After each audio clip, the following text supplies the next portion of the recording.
বন্ধুরা, আমরা কিন্তু প্রায় সকলেই রকেট অ্যাকাউন্ট ব্যবহার করে থাকি। তো রকেট অ্যাকাউন্ট থেকে লোন নেওয়া যায় কিনা বা কিভাবে লোন নিতে হয় সেটাই অনেকেই জানেন না।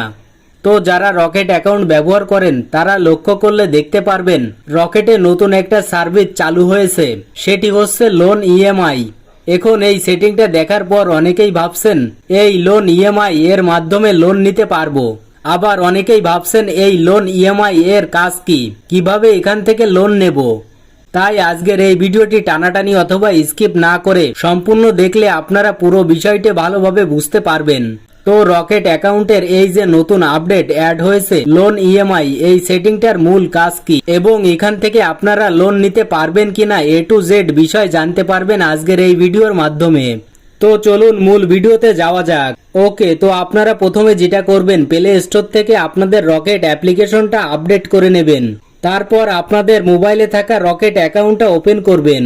ওপেন করার পর এখানে নতুন একটি সেটিং দেখতে পাচ্ছেন লোন ইএমআই। তো এই সেটিংটা দেখে অনেকেই ভাবছেন এখান থেকে হয়তো লোন নিতে পারবো, কিন্তু মূল বিষয় হচ্ছে এখান থেকে কিন্তু আপনারা কোনো প্রকার লোন নিতে পারবেন না। এখান থেকে কোনো প্রকার লোন নেওয়া যায় না। তো এখন অনেকেই বলতে পারেন এই লোন ইএমআই এর কাজ কি, এই অপশনটা কেন দিয়েছে। তো লোন ইএমআই এর কাজ হচ্ছে আপনাদের যাদের ডাচ বাংলা ব্যাংকে অ্যাকাউন্ট রয়েছে এবং সেখান থেকে আপনারা আগে থেকেই লোন নিয়ে রেখেছেন, আপনার সেই লোনের টাকাটা বা কিস্তির টাকাটা লোন ইএমআই সেটিং এর মাধ্যমে পরিশোধ করতে পারবেন। আপনাদের লোনের কিস্তি দেওয়ার জন্য সময় নষ্ট করে আপনাদের ব্যাংকে গিয়ে লোনটা পরিশোধ করতে হবে না। এই লোন ইএমআই এর মাধ্যমে জমা দিতে পারবেন। ঘরে বসে আপনারা খুব সহজে আপনাদের লোনের কিস্তির টাকা পরিশোধ করতে পারবেন। তো আমি যদি এখান থেকে এটাকে ওপেন করে দেখাই তাহলে আপনারা ভালোভাবে বুঝতে পারবেন। তো আমরা সকলেই জানি শুধুমাত্র বিকাশ অ্যাকাউন্ট থেকে কিস্তির মাধ্যমে লোন নেওয়া যায়, নগদ ও রকেট অ্যাকাউন্টের মাধ্যমে কোনোভাবেই লোন নেওয়া যায় না। এই সেটিংটা তারা এখনো নগদ ও রকেটে চালু করেনি।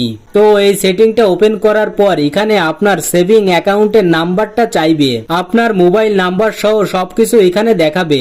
তো বন্ধুরা, আশা করি আপনারা সম্পূর্ণ বিষয়টা ভালোভাবে বুঝতে পেরেছেন যে রকেট অ্যাকাউন্ট থেকে লোন নেওয়া যায় কিনা এবং রকেট অ্যাকাউন্টে এই লোন ইএমআই এর কাজ কি।